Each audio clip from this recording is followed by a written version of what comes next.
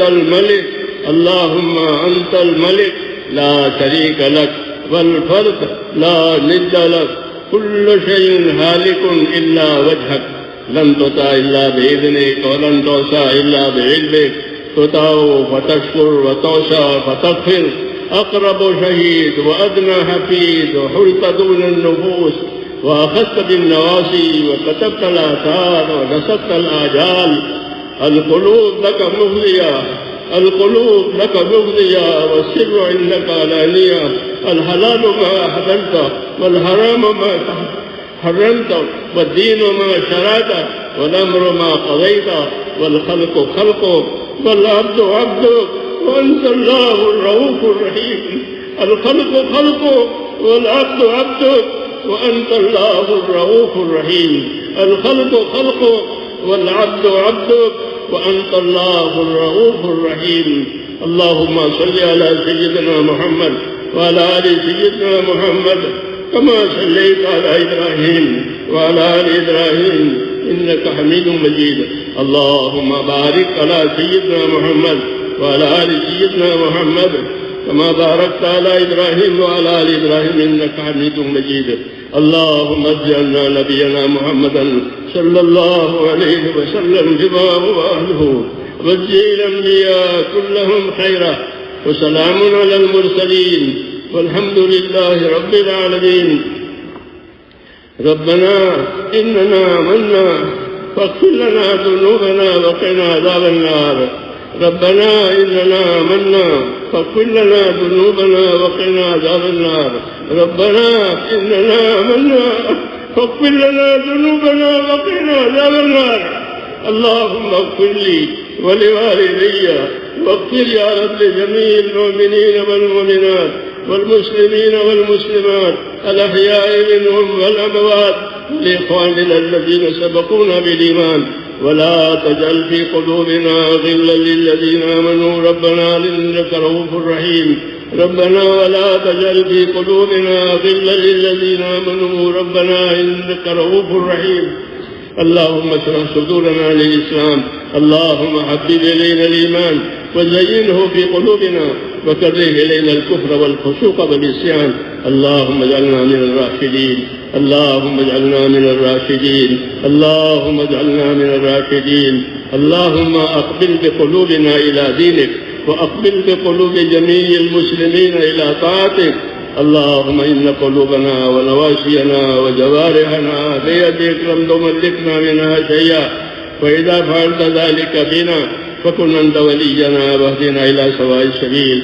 اللهم كن أنت ولينا واهدنا إلى سواء السبيل. اللهم كن أنت ولينا واهدنا إلى سواء السبيل. اللهم آت نفوسنا تقواها وزكها. اللهم آت نفوسنا تقواها وزكها. اللهم آت نفوسنا تقواها وزكها، أنت خير من زكاها، أنت وليها ومولاها. اللهم ألهمنا مراشد أمورنا وأعذنا من شرور نفوسنا. اللهم ألهمنا مراشد أمورنا وأعذنا من شرور نفوسنا. اللهم وفقنا لما تحب وترضى من القول والعمل والفعل والنية والهدى، إنك على كل شيء قدير. اللهم ربنا آتنا في الدنيا حسنة وفي الآخرة حسنة وقنا عذاب النار. اللهم انصر من نصر دين محمد صلى الله عليه وسلم واجعلنا منهم. اللهم انصر من نصر دين محمد صلى الله عليه وسلم واجعلنا منهم. اللهم انصر من نصر دين محمد صلى الله عليه وسلم واجعلنا منهم. اللهم أيد الإسلام وأنصاره. اللهم أيد الإسلام وأنصاره. اللهم أيد الإسلام وأنصاره وأذل الشرك وأشراره. اللهم أذل الشرك وأشراره. اللهم أذل الشرك وأشراره. اللهم إنا نجعلك في نحورهم ونعوذ بك من شرورهم. اللهم إنا نجعلك في نحورهم ونعوذ بك يا رب من شرورهم. ربنا لا تجعلنا فتنة للقوم الظالمين. ربنا لا تجعلنا فتنة للقوم الظالمين ربنا لا تجعلنا فتنة للقوم الظالمين ونجنا برحمتك من القوم الكافرين فاطر السماوات والأرض أنت ولينا في الدنيا والآخرة توفنا مسلمين والحقنا بالصالحين غير خزايا ولا ندامى ولا مفتونين ربنا آتنا في الدنيا حسنة وفي الآخرة حسنة وقنا عذاب النار اے اللہ ہماری مغفرت فرما اے اللہ ہماری سب کی مغفرت فرما اے مولا پوری امت کی پوری مغفرت فرما پوری امت پر سے اپنی ناراضگی کو اٹھا لے اے اللہ امت پر سے اپنی ناراضگی کو اٹھا لے پوری امت میں رضا والی زندگی کو قائم فرما دے اے اللہ پوری امت میں اپنے رضا والی زندگی کو قائم فرما دے اپنے بندوں کی صلاحیتوں کو اپنے دین پر لگا دے اے اللہ بندوں کی صلاحیتوں کو دین پر لگا دے صلاحیتوں کو برباد ہونے سے بچا لے امت کے مالوں کی جانوں کی آبرو کی دین ایمان کی یا اللہ ہر جگہ حفاظت فرما لے اے اللہ ہر جگہ حفاظت فرما لے ہر شر سے ہر فتنے سے ہر بلا سے ہر بیماری سے ہر فتین کے فتنے سے ہر فسادی کے فساد سے ہر سبزی کے فیض سے سبب سے ہماری اور پوری امت کی اللہ پوری حفاظت فرما پوری حفاظت فرما جب تک زندگی باقی ہے اللہ تیرے حکموں پر گزر جاوے اور مرنے کا وقت آوے تو ہم میں سے ایک کو کمال ایمان پر خاتمہ نصیب فرما کمال ایمان پر خاتمہ نصیب فرما موت اور بعد موت میں ہمارے لیے برکت مقدر فرما موت کے بعد کی ہلاکتوں سے حفاظت فرما موت کے بعد آنے والے ابدی رحمتوں سے مالا مال فرما اے اللہ جو محنتیں ہو رہی ہے دین کی اور جو خدمتیں ہو رہی ہے دین کی اے اللہ ان سب کو قبول فرما اے اللہ ان سب کو قبول فرما اے اللہ ان سب کو قبول فرما ہم میں سے ایک کو موت تک اخلاص اور استقامت کے ساتھ اے اللہ تیرے دین کے کاموں میں جمنے والا بنا دے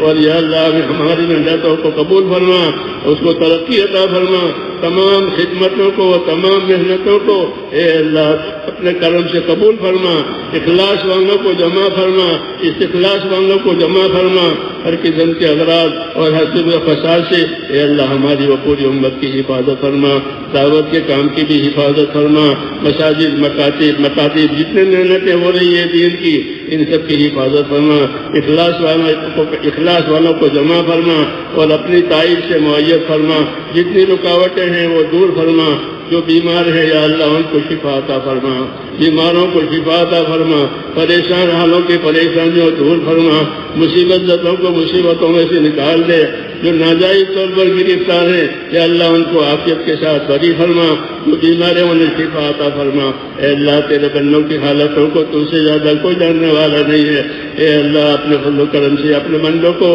ہر قسم کی عافیت نصیب فرما دنیا اور آخرت کی عافیت نصیب فرما اور جب تک زندگی ہے ہماری ہمیں اپنے دین پر استقامت بھی نصیب فرما عافیت بھی نصیب فرما ہر خیر سے مالا مال فرما ہر فتنے سے محفوظ فرما جن دوستوں نے بھائیوں نے دعاؤں کے لیے کہا ہو لکھا ہو یا وہ دعاؤں کے امیدوار ہو یا اللہ ان کی جائز مرادیں پوری فرما ان کی جائز مرادیں پوری فرما بیماروں کو شفا عطا فرما پریشانیاں ہیں پریشانیوں کو دور فرما ناجائز طور پر گرفتار ہے تو اللہ تم عافیت کے ساتھ بری فرما اے اللہ جتنی حاجتیں تیرے بندوں کی تیرے علم میں ہے اے اللہ ان کی حاجتوں کو پورا فرما جناب رسول اللہ صلی اللہ علیہ وسلم نے خیر کے راستے کی جتنی چیزیں مانگی ہے ہم بھی مانگتے ہیں ہم کو بھی